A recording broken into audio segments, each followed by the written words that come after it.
노인 우울증은 노년기에 겪는 대표적인 정신적 건강 문제입니다. 65세 이상 인구 10명 중 두세 명은 노인 우울증을 경험하며 70세에서 85세 이후 주요 우울장애의 발병률은 2배로 치솟습니다. 나이가 들어감에 따라 신체 기능은 조금씩 퇴화되고 경제적인 불안감, 친구를 떠나보내거나 배우자와의 사별, 자식들과의 불화 등 마음이 쓸쓸한 일들은 늘어만 갑니다. 각종 신체 질환이 늘고 노화에 따른 뇌의 신경 변화가 우울감을 높이기도 합니다.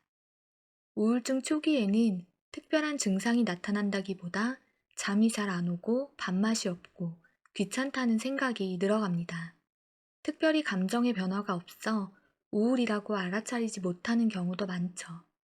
점점 두통이나 소화불량의 증상이 나타나 내과 진료는 받지만 정작 진짜 원인인 우울증 문제를 해결하지 못하고 시간만 흘려보내는 경우가 많습니다. 또한 나이 들어 기억력이 약화되는 현상을 자연스러운 노화 현상으로 볼 수도 있지만 노인성 우울증의 증상으로 볼 수도 있습니다.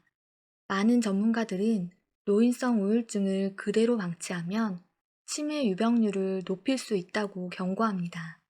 노인성 우울증과 노인성 치매는 둘 다 뇌 구조와 기능의 변화가 영향을 끼치는데 상실이나 경제적 빈곤 같은 이유로 스트레스가 쌓이다 보면 뇌 신경세포가 손상되고 염증을 유발하게 됩니다. 이런 염증 반응이 증가하다 보면 뇌 손상이 발생하고 치매 발생의 원인이 되며 우울증이 치매로 진행되는 구조라고 진단합니다. 또한 노화가 진행되면 신경 전달 물질 조절 능력이 떨어져 도파민과 같은 호르몬의 불균형이 생기게 되는데 이 또한 노인성 우울증과 치매를 유발하는 요인이 됩니다. 더불어 우울감 자체가 초기 치매의 증상일 수도 있다고 이야기하고 있습니다. 초기 치매 환자들은 일상생활에서 인지 기능이 떨어지는 것을 혼자 느끼고 자각하기 시작합니다. 치매라고까지 생각하지 못하더라도 뭔가 이상한 기분이 들고 자신감이 떨어지게 되죠. 일상에서 무언가를 처리하는 능력도 감퇴되어 차츰 우울감이 깊어질 수 있는 거죠. 그래서 최대한 자신의 우울증 증상을 인식하고 치료하려는 자세가 필요합니다. 1. 자신의 건강 상태를 파악하고 꾸준한 운동을 할 것. 노인성 우울증은 신체적 질병이 큰 영향을 줍니다. 그렇기 때문에 보다 내 몸에 더 관심을 가지고 살펴보는 것이 중요합니다. 또 젊은 시절과 달리 신체 건강을 유지하려면 더 많은 시간과 노력이 필요합니다. 특히 걷기와 같은 유산소 운동뿐 아니라 근력 운동과 스트레칭을 함께 하는 것이 중요합니다.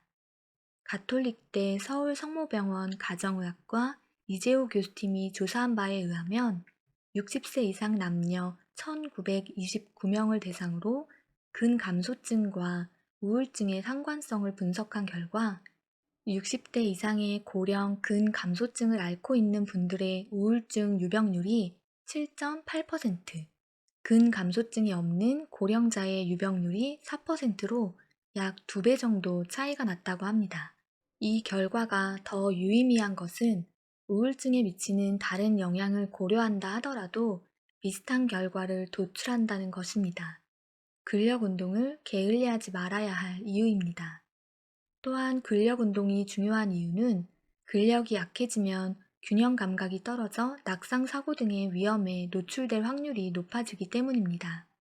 낙상으로 인해 골절을 입게 되면 노년에는 회복 시간이 특히 더디기 때문에 신체적인 활동은 물론 정신적, 사회적 기능 감소로 불안감이나 우울감이 찾아올 수 있습니다. 완전히 회복하기까지 몇 개월에서 길게는 1년 넘게 소요될 수도 있죠.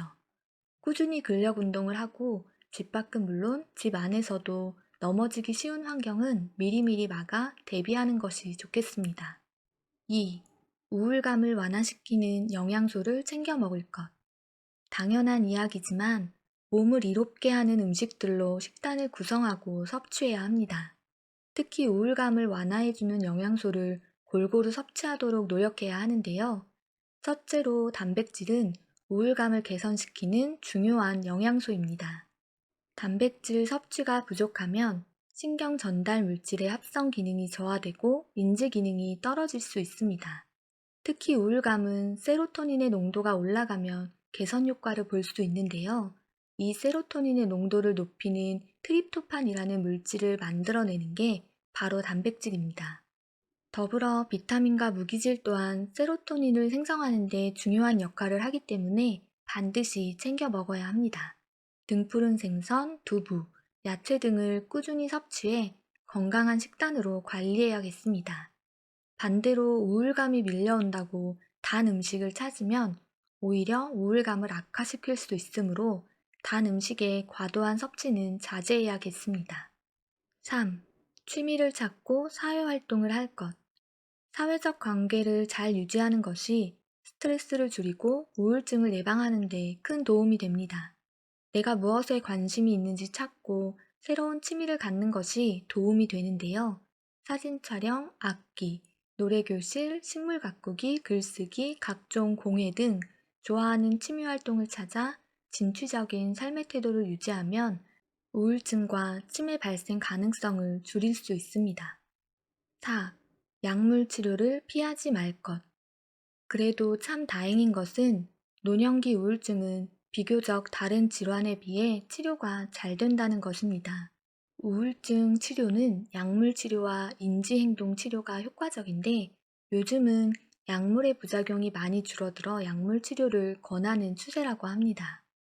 약에 대해 거부감을 갖고 주저하기보다 의사의 안전한 처방전에 따라 적극적으로 치료하는 것이 더 도움이 될 것입니다. 단, 검증도 되지 않은 약물을 복용하는 것은 우울증을 오히려 악화시킬 수 있기 때문에 반드시 의사와 상의한 뒤 처방받은 약을 복용해야 합니다.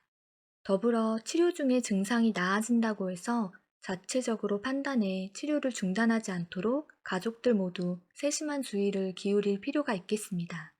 하지만 그럼에도 다른 질병이나 기타 다른 이유로 약물 치료가 힘든 상황이라면 가족 치료, 인지행동 치료 등 다양한 방법을 모색해야겠습니다. 우울증은 감기처럼 언제 누구에게 찾아와도 이상하지 않은 질환입니다. 현대인들 중 상당수가 우울감을 호소할 정도로 흔한 질환이 되었습니다. 세계보건기구에서 인류에게 가장 부담이 되는 질환 10가지를 꼽았는데 그중 3위가 우울증이었습니다. 그리고 우울증 환자 10명 중 4명은 노인이라고 하죠. 초기 우울감은 이야기를 잘 들어주는 것만으로도 좋아지는 경우가 많이 있습니다. 만약 현재 우울감으로 힘드신 분들이 계시다면 전문가를 찾아가 마음을 털어놓고 경청과 공감을 얻는 것만으로도 많은 도움을 받을 수 있다는 것 꼭 기억하셨으면 좋겠습니다. 그럼 오늘도 영상 시청해주셔서 감사합니다.